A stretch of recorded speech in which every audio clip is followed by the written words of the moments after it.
Dans ce nouveau podcast. Et dans ce nouveau podcast, on va parler ensemble de motivation.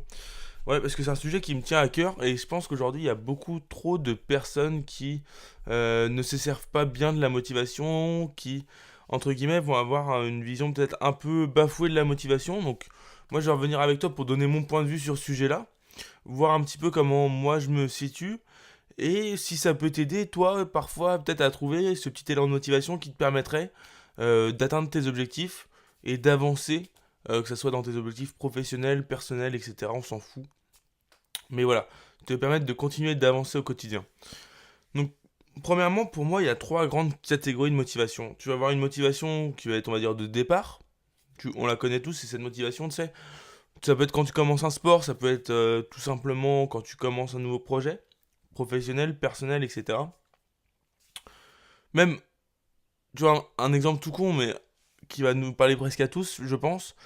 Quand tu arrives en début d'année scolaire, voilà, là tu rentres, je sais pas moi, tu rentres en première année de BTS, imaginons. Ce qui se passe, c'est que là tu vas être motivé, tu vas te dire putain, cette année et tout, je sors mes cahiers, je taffe et tout.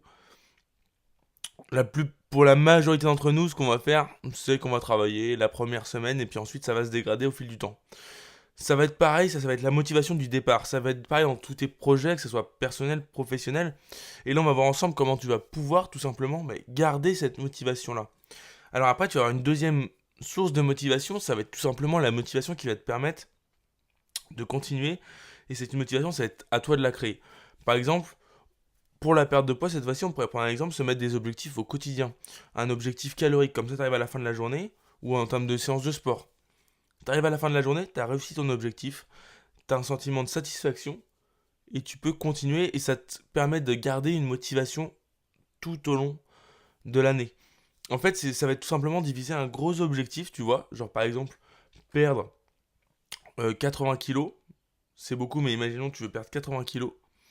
Tu peux sectionner ça en disant, ben moi je veux perdre 2 kilos par semaine. Et toutes les semaines, quand tu te pèses et que tu vois que tu as perdu tes 2 kilos, tu es content.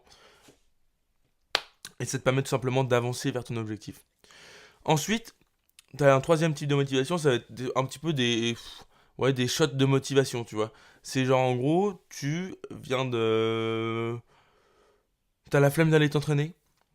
T'as la flemme de tout aujourd'hui, tu sais pas comment faire et tout, et là tu tombes sur une super vidéo motivation qui va te permettre tout simplement d'avoir ce petit shot de motivation, ce petit moment où tu vas te lever de ton lit et tu vas dire putain merde, ouais, je vais m'entraîner, j'y vais, c'est parti, on y va, et puis tu vas faire une bonne séance, ça va te motiver, puis ça va reprendre sur un cercle plus vertueux. Après, le problème de ces shots de motivation, c'est quand on abuse. Tu vois, moi j'ai une période où je marchais uniquement à ça, c'est-à-dire que je cherchais des vidéos motivation pour me motiver au quotidien, j'avais plus rien à faire. J'essayais de me motiver avec ça et tout. Et ce qui s'est passé, c'est tout simplement qu'au bout d'un moment, j'en ai eu plein le cul, et puis que ces vidéos-là, je les regardais, et puis ça m'emmerdait tout simplement. J'avais plus de motivation, j'arrivais plus à me stimuler, j'avais plus à croire, entre guillemets, en mes objectifs, etc.